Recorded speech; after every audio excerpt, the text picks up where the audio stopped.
Hi everyone, welcome. Just let me know if you can hear my voice and you can see actually what's on the screen where it says Pinnacle Learning Centers, certified in cybersecurity.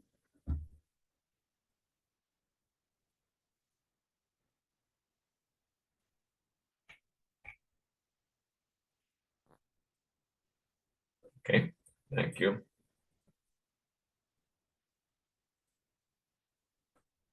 All right, we'll give everybody else just another minute and then we'll begin.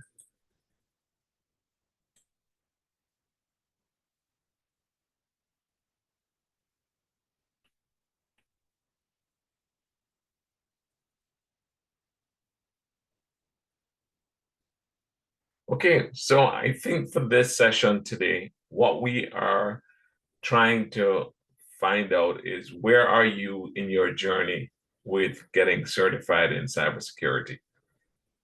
Have you done the exam yet? If you have, how was it? If not, why haven't you done the exam as yet? And how can we assist you with getting the exam done? So, does anybody want to start by just sharing, why they haven't done the exam as yet?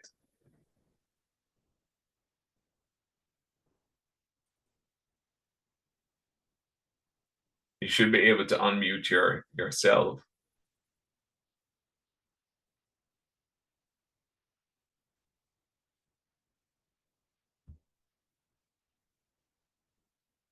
If you can't unmute, just put it in the chat and I'll see what's going on.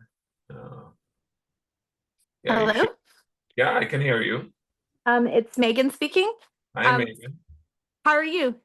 I'm good. How are you? I'm good, thanks. So I scheduled my exam for September 18th on purpose. So Okay. that'll be the first time I write. So I gave myself that time because I wasn't sure, I wasn't sure how many vacations this summer I would be taking. So that's why I did that. That was my Right. strategy. Yeah. And how are you feeling with the exam, based on what you've been studying? I'm feeling pretty confident, but I still need to review. I still need to put in a a more concrete plan because I've been in vacation mode this summer quite a bit. So, yeah. Right. Yeah. Okay. And I see Lilia, it's fine. We just started. We're trying to find out why, so many people have registered for the course. Very few people have taken the exam. And we want to try and find out, you know, what how can we help you to take the exam if you have some concerns, or when do you plan to take the exam? So does anybody else have any feedback?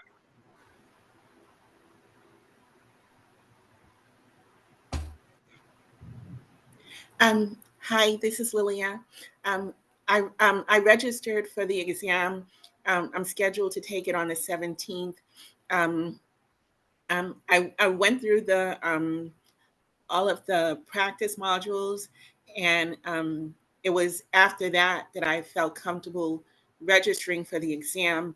I still have a lot of studying to do, but after going through the practice modules, it made me feel confident that I could pass the exam. But I still have a lot of studying to do. But going through that first um, gave me a sense that this is doable.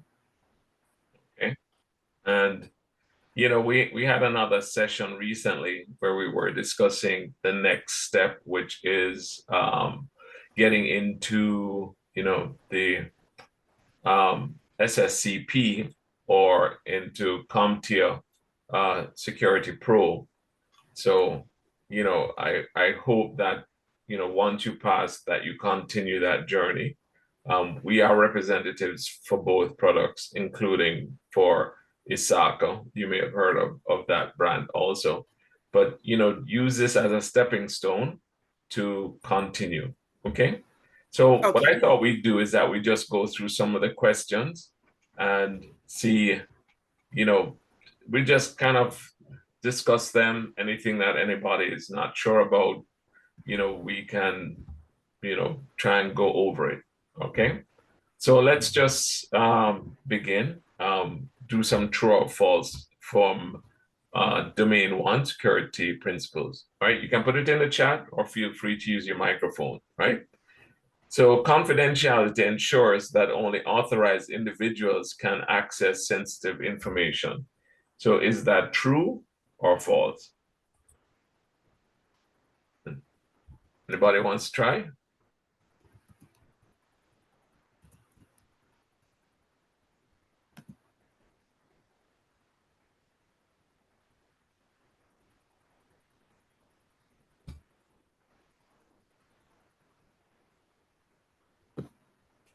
You can put it in the chat or just answer.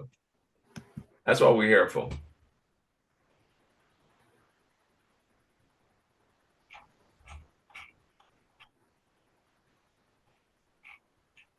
Confidentiality ensures that only authorized individuals can access sensitive information. Is that true or false?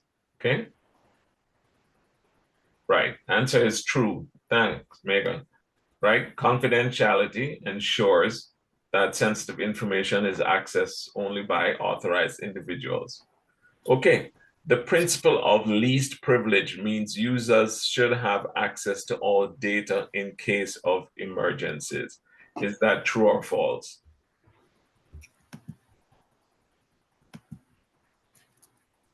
Great, Kendall. Right. Thanks, Megan. Right. False. Least privilege means giving users the minimum access necessary to perform their jobs, not just full access. True or false? Integrity in cybersecurity means ensuring that data is accurate and has not been altered. True or false? True, Kendall. Right. Correct, Michael. Integrity ensures that data remains accurate. Availability refers to making sure information and resources are accessible when needed by authorized users.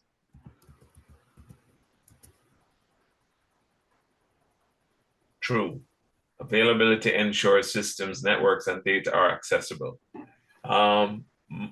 Multi-factor authentication requires the use of at least 2 different types of credentials. Is that true or false? Correct. True. Number 6, an insider threat can only come from a malicious employee. That's a trick question. True or false?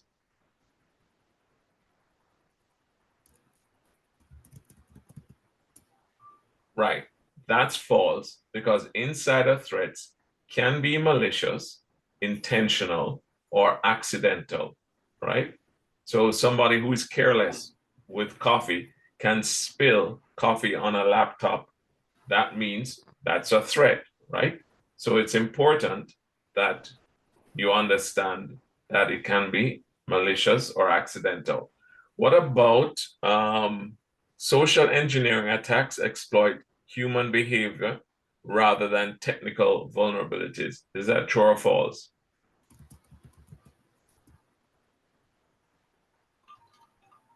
Correct, that's true. Social engineering manipulates human psychology like phishing emails. Encryption is a method used to protect data confidentiality. True or false?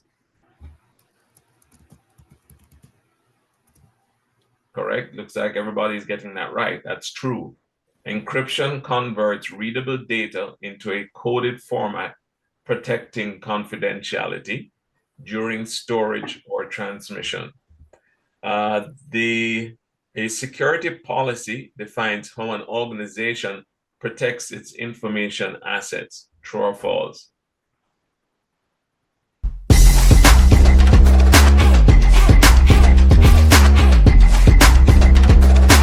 you repeat the question, Christopher, please?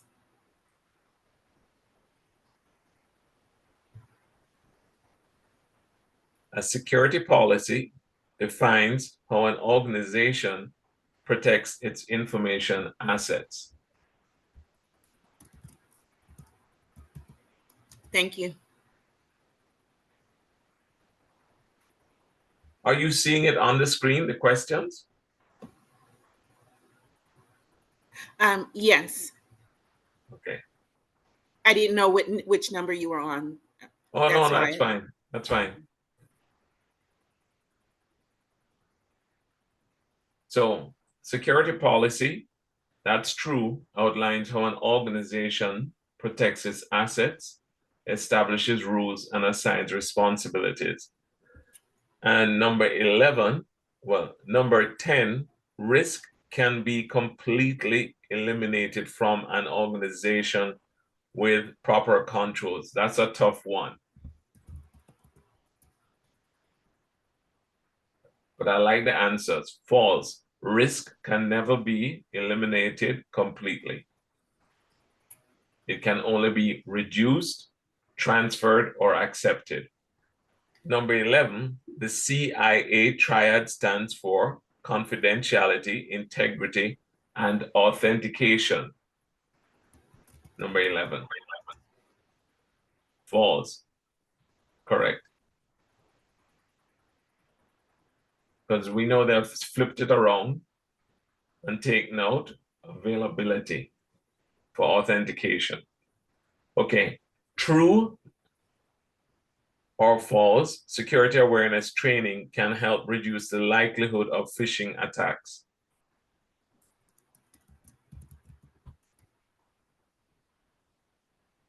So that's true. And then physical security is not part of an organization's overall cybersecurity posture.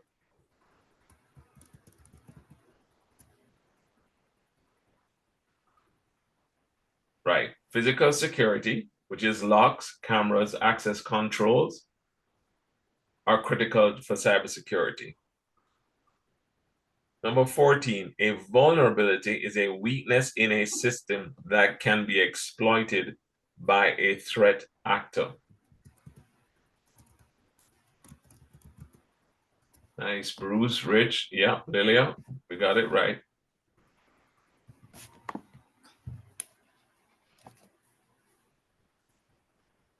And number 15, incident response plans are assigned or designed to minimize damage and recover operations quickly after a security event.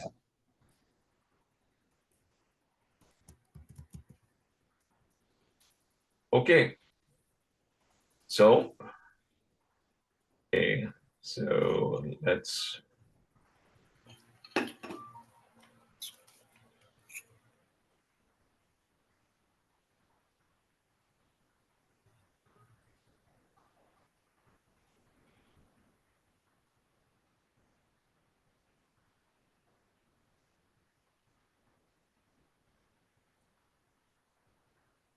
all right. So listen, looking at the answers that just came in, you're very much on track. I mean, those answers were great. Most people got it right, if not everyone. So domain one, yes, you're ready. You have the concepts down.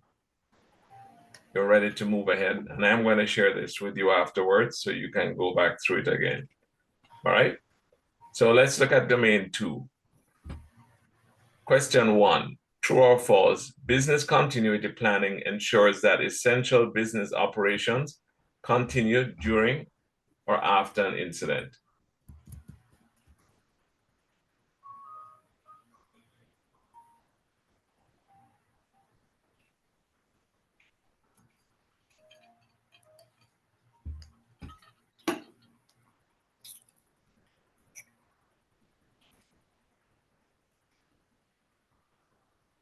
Let's see.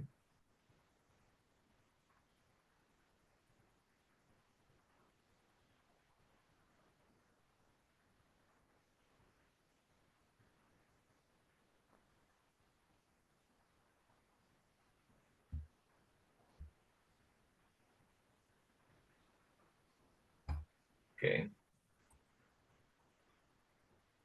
So we know that that one is true. Then we have number 2, disaster recovery focuses on restoring IT systems and data after disruptive incident. True or false? True. Number 3, an incident response plan is designed to prevent all incidents from occurring. True or false?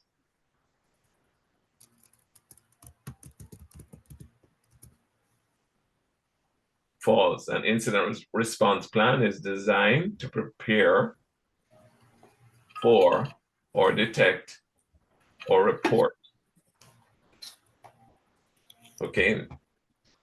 Number 4, recovery time objective refers to the maximum acceptable downtime for a system.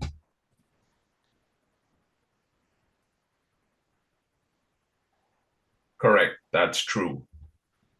Recovery point objective measures how much data loss is acceptable in terms of time.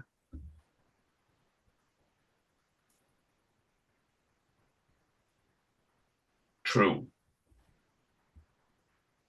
A tabletop exercise is a discussion-based simulation of an emergency situation to test plans. True or false?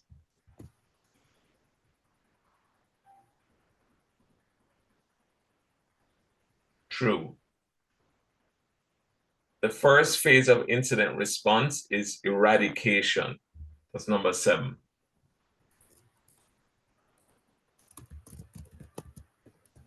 False, because the first step or first phase is identification. Number 8, containment is performed to limit the spread or impact of an incident.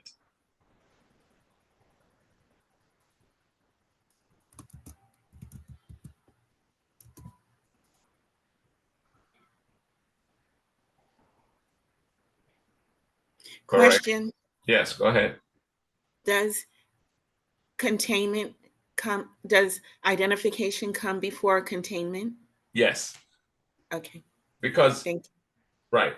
So, and even before identification would be detection. Okay. I detect that there is something in my system. How can I detect? Maybe my UPS system is heating up. Maybe I'm seeing, that the power usage is going greater. Maybe I'm detecting that somebody was writing something on the screen. That's the first detection. I detected that.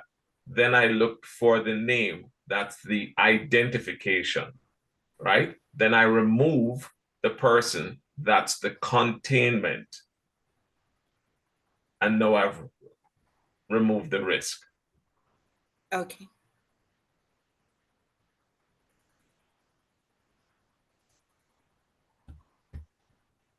Okay, doesn't mean it may not happen again, because it can take different approaches. Okay. Business impact analysis helps identify critical business functions and their dependencies. Number 9.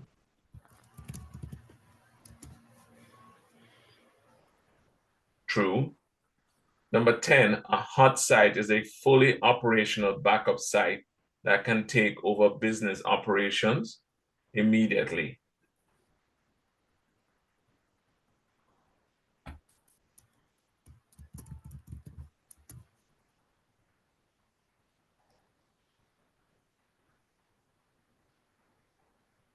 True.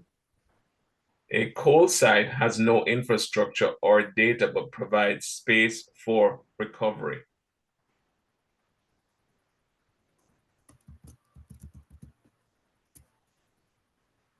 True.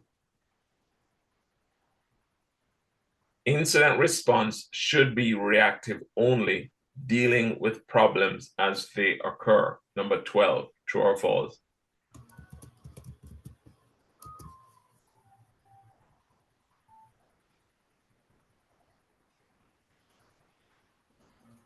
So incident response should be reactive only, dealing with problems as they occur.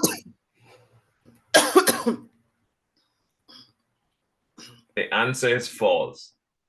Incident response should be proactive, prevention, preparation, as well as reactive, like handling events as they happen. So an incident response, for example, with this platform, Zoom, has controls for the host before everybody enters. The controls may list, we only allow people from particular countries to come in. We only allow people to wait in a waiting room. We only allow people to speak or use a message board, but not share apps, right? So that's planning for an incident, being proactive. Number 13, evidence preservation is an important step in incident handling for potential legal proceedings. True or false? True. Evidence preservation ensures digital and physical evidence is maintained. Okay. Number 14, communication during a crisis should be limited to technical teams only.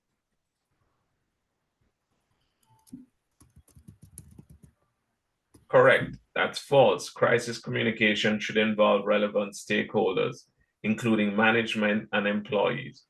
And number 15, true or false, lessons learned from an incident are used to improve future response and prevention measures. That's true. Lessons learned meetings identify gaps and improvements for future incident handling and resilience. So again, all of the answers are here, which I will share with you afterwards, but you know it. Okay? Let's move ahead. Domain 3. So domain 3 is focused on access control. True or false? Access control determines who is allowed to use resources and what actions they can perform.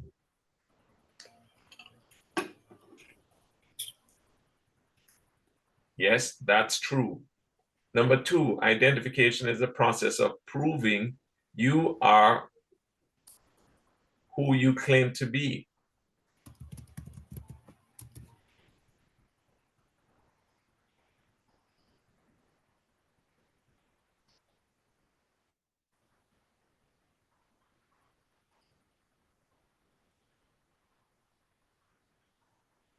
Okay. So that is false. I know most people put true.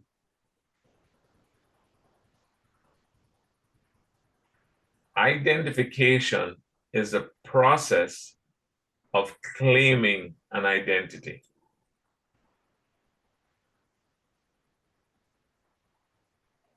Not proving it.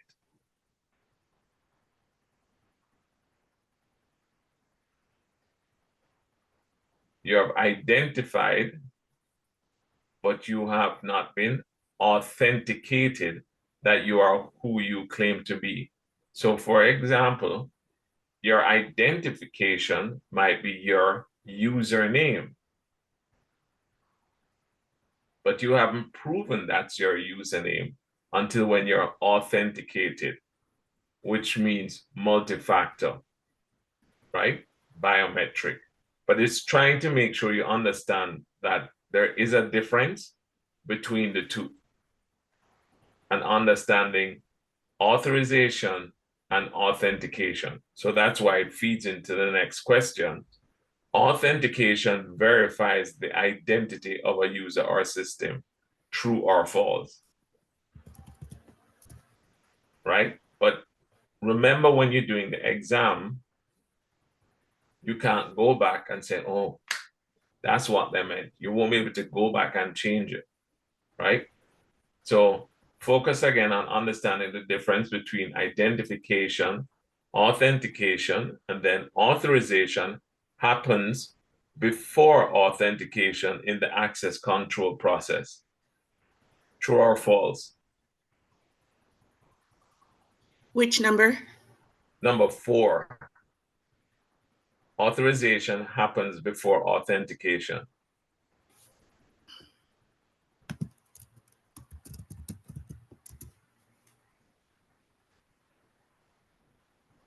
Correct, it's false.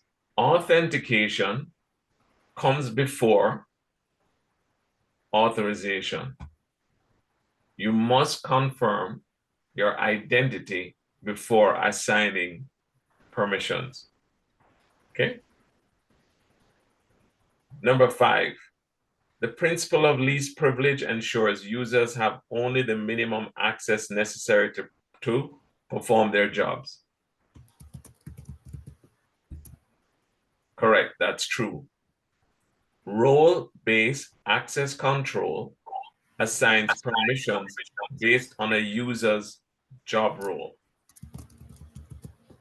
Number 6, true. Number 7, discretionary access control allows resource owners to decide who can access their resources.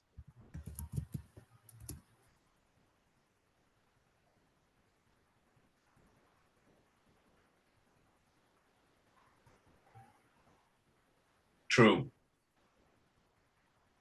Number 7 is true. Mandatory access control, which is number 8, uses labels and security clearances to determine access. That's number 8.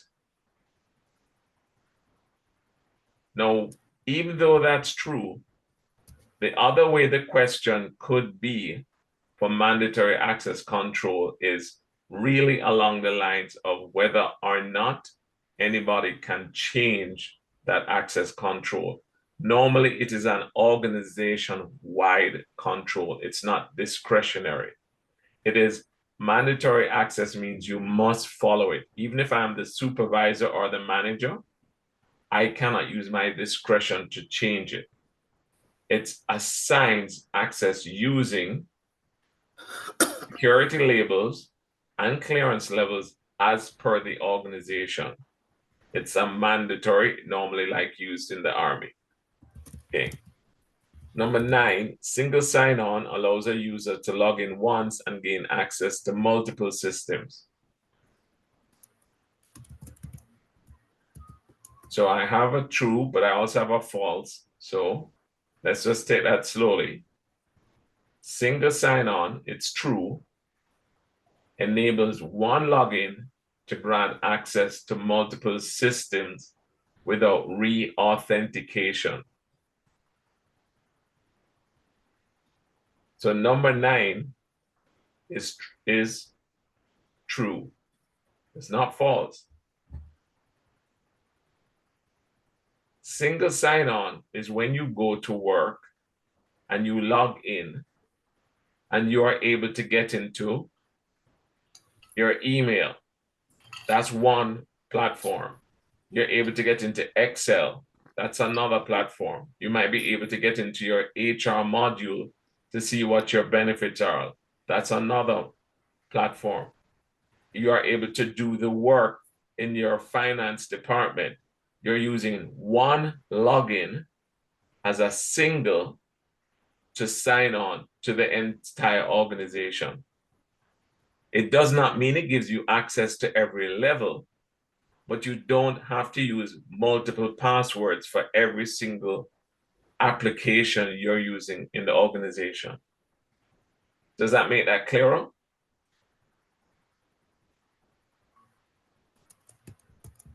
Okay. All right. So number 10, multi-factor authentication requires only one type of credential for access. Well, we know that that's false, right? You need more than one. It requires 2 or more different types. Okay. Biometrics, such as fingerprints, are considered something you know. That's number 11. Right, that's false. It's something you are. Biometrics, fingers, eye, something you are, not something you know. Number 12, Question. sure. When I was doing the modules, there was one question where um, they were asking what was an example of a biometric permission, and one of the answers was a picture, and the other answers didn't make sense, so I chose that one, and it was correct. But how could a picture be biometric if it's not a part of you? The answer they said was because it's a picture of you, but I thought biometrics refers to some part of your body, and how could a picture be a biometric access? I don't know if I'm making sense. Yeah, it does make sense, but here I'll give you an example, right? Because it's something you are. When you now go to the airport takes your passport picture, or it takes a picture before you go to the TSA agent. And it holds that picture. It's a picture, Mm-hmm. and it takes it and it sends it over to the gate where you board the plane. Mm-hmm. And the person who is going to allow you on the airplane no longer looks at your passport. Mm-hmm. She just looks at the picture of your face on a screen. Mm-hmm. So you're not scanning your face again. She's using something that you are, that Mm-hmm. picture of you, and she can look at your face and see you are the same person Mm-hmm. to grant you access. And I you, see. you have a great question, because it just shows you how fast technology is growing, right? Because Mm-hmm. it's a Mm-hmm. great question, but that's why it challenges the way that we think. So now what it's saying is, when you go to the mall takes a picture of you going into Old Navy. It saw you shopping in Old Navy. And every time you walk past an Old Navy, an image of some kind of clothing that you bought previously, a jacket or something, may come up. Mm-hmm. So there's Mm-hmm. these ethical lines as it relates to privacy, but Mm-hmm. a picture is something that you are. Okay. All right. Yes, thank you. Okay. And it's not the best answer.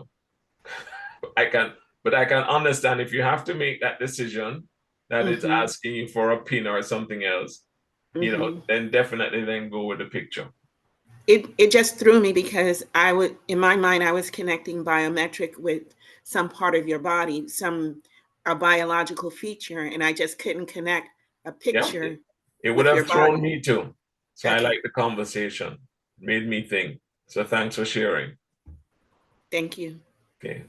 Access reviews are conducted to ensure that permissions remain appropriate over time. Yes, that's true. Oh, who gave that great thought? Derek. Derek said, think of your phone, Hmm.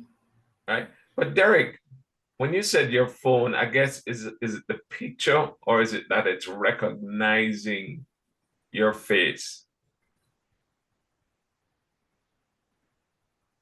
Because I don't know if it would do both if you have an Android with face lock.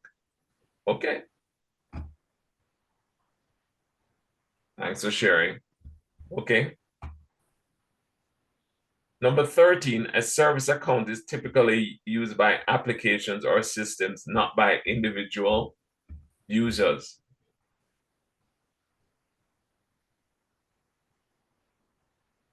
So that's true. Session timeouts can help reduce the risk of unauthorized access when a user leaves their workstation. True or false? True.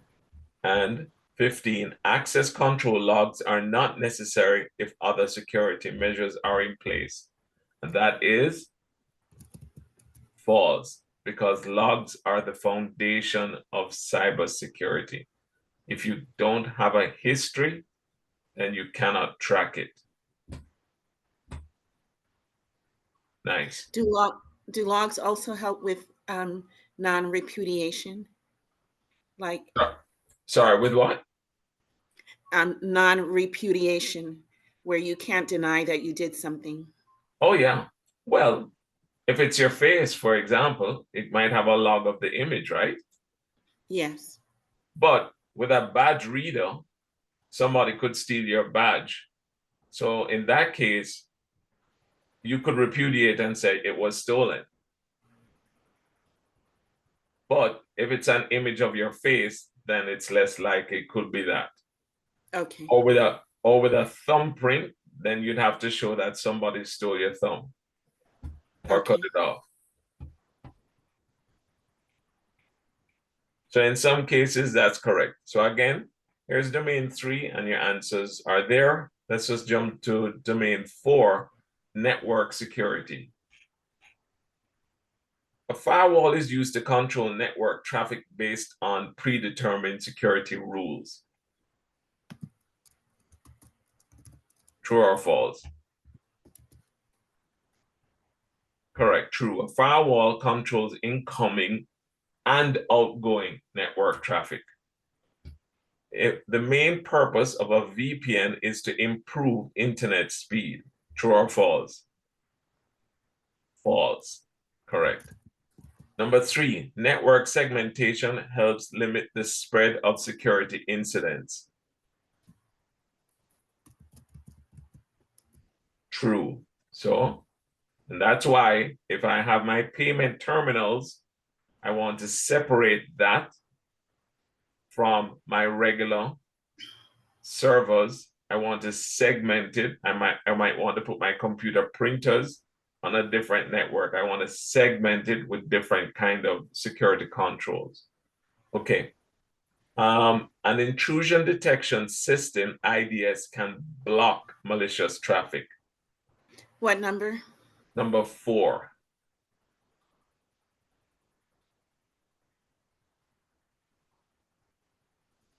I'm feeling very good about this, right? Yeah.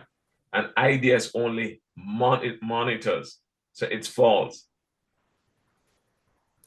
Remember, you have IDS and IDPS. IDS, intrusion detection system. IDPS, intrusion detection and prevention system. So if the P isn't there to prevent, it's only monitoring, it's only seeing. Okay? So number 5, the difference between an IDS and IPS is that an IPS can actively block. So again, be careful when you're doing the test because you can't go back and change what you did before. Okay? Breathe before you answer each question. Okay. So that number 5 is true. Number 6 says HTTPS encrypts data between a user's browser and the website server. True or false?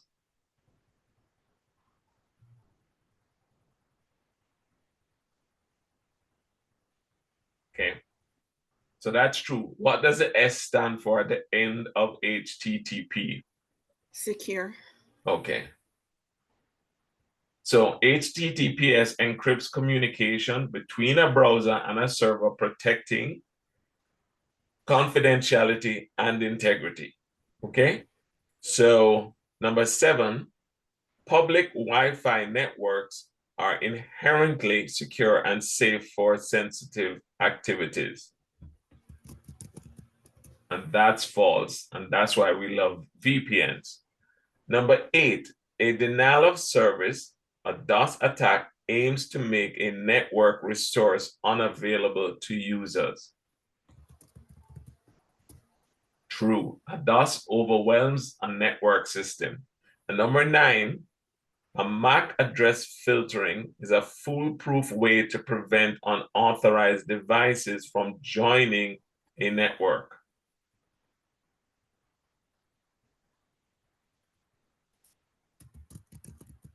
So this is the area that we have to be careful with this domain where we're getting technical, right? Because the answer is false. We need to make sure we understand the difference between MACs, DOS, VLANs, port scanning, right? A MAC address filtering can be bypassed by spoofing MAC addresses. So it's not foolproof. So that's false, right? Cloning MAC, as Derek said. Number 10, VLANs can be used to logically separate networks without additional physical hardware.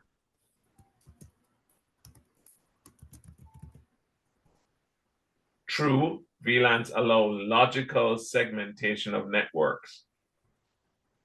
Number 11, true or false, port scanning is always malicious and never used for legitimate purposes.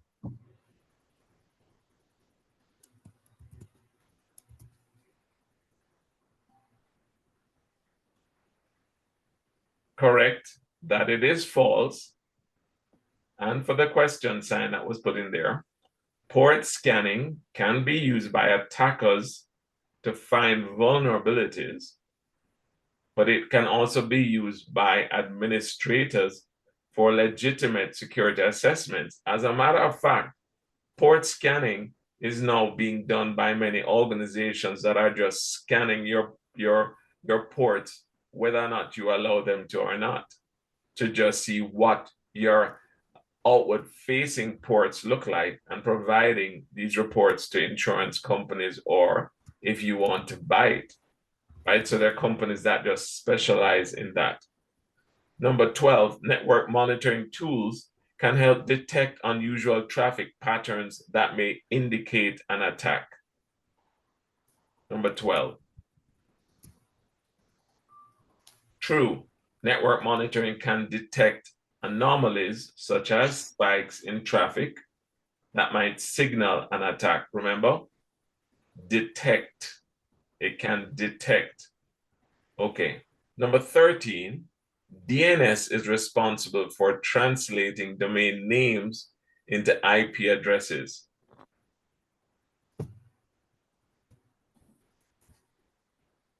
True, but the answer is DNS translates human readable domain names into IP addresses for network communication. DNS translates human readable domain names into IP addresses for network communication. Number 14, a man-in-the-middle attack occurs when an attacker intercepts and possibly alters communication between two parties. True, a man-in-the-middle attack intercepts and possibly alters communications without the parties knowing. And number 15, strong network security requires both technical controls and user awareness training.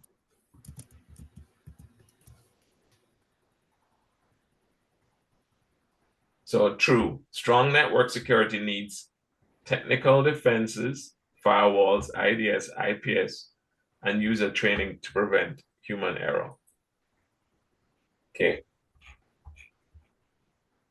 Let's jump to number 5, domain 5. Number 1,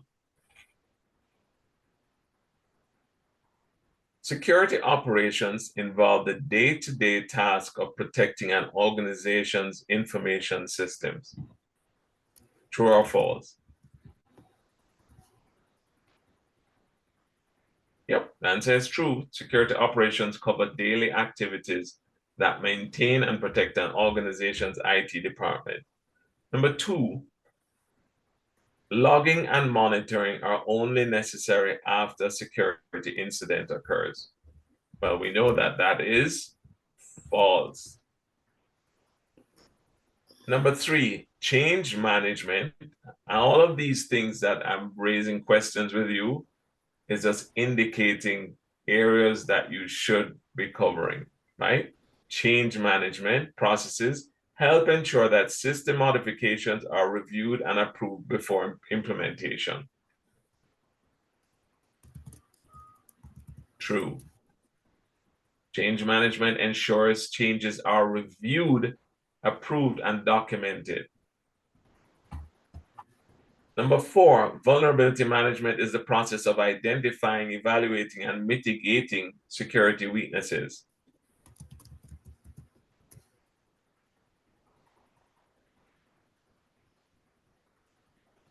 True, vulnerability management is the process of finding and addressing weaknesses. Patching systems is an important part of maintaining security. True or false? Definitely true. Configuration management ensures that systems are set up consistently and securely. That's number 6. Right? Configuration management ensures systems follow secure and consistent settings to avoid misconfiguration. So, for my friend with the question sign, you are part of an organization that has 100 employees. Every time a new employee joins, like yourself, you are going to get a laptop. They are not going to go and start from scratch to create a template for your laptop. They're going to have a template that sets up all of the security controls. Everything that they know that has gone wrong previously, they are avoiding. That's avoiding a misconfiguration. So configuration management is making sure that all new devices, whether or not it's a server or a computer or a printer or a laptop, are all managed according to the policy of the organization. Awesome. So number 7, the principle of least privilege is not relevant in daily security operations. Well, we know that one. Definitely false. The principle of least privilege is a fundamental thing in daily operations to limit potential damage from compromised accounts.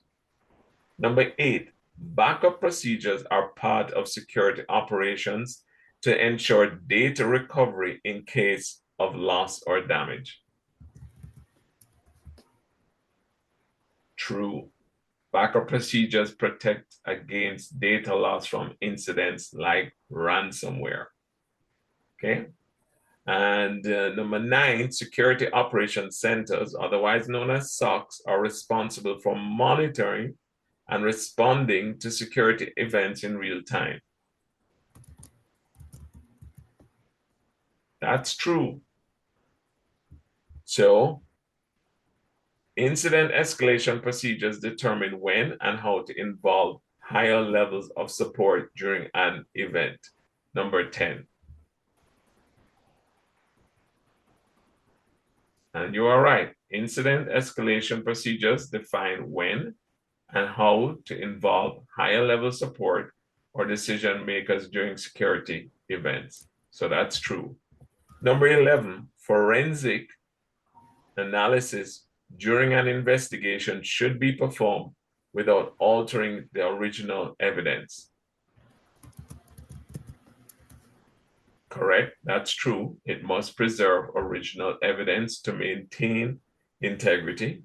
And number 12, physical security controls such as access badges and cameras are unrelated to security operations. Well, we know that that is false. And number 13, security awareness programs should be conducted only once when an employee is hired. And we know that answer is false because it's ongoing to keep employees aware. Security awareness programs are now extended to what are called third parties, people who do business with you. Even if I'm a customer of a bank, they're training me on how to manage my account, how not to share my password. Okay.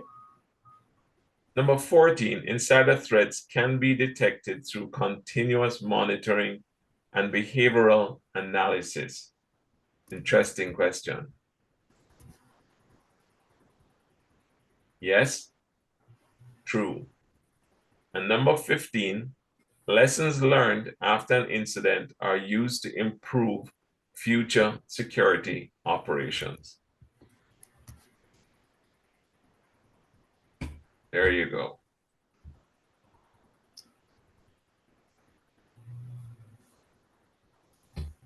Okay, so I think you did very well. There's no reason why you guys should not be taking this exam within the next 30 days. You're ready, okay? So please, I encourage you to just get it over and done with, and then move on to the next step in your cybersecurity journey. I'm always there if you feel, yep, that's fine, Megan. You know, I'm always ready to help you when I can. But please ensure that you get that done, and always connect on LinkedIn. Make sure that we celebrate, this wonderful achievement once you passed it. If you don't, then let's get back on the horse and we'll try again.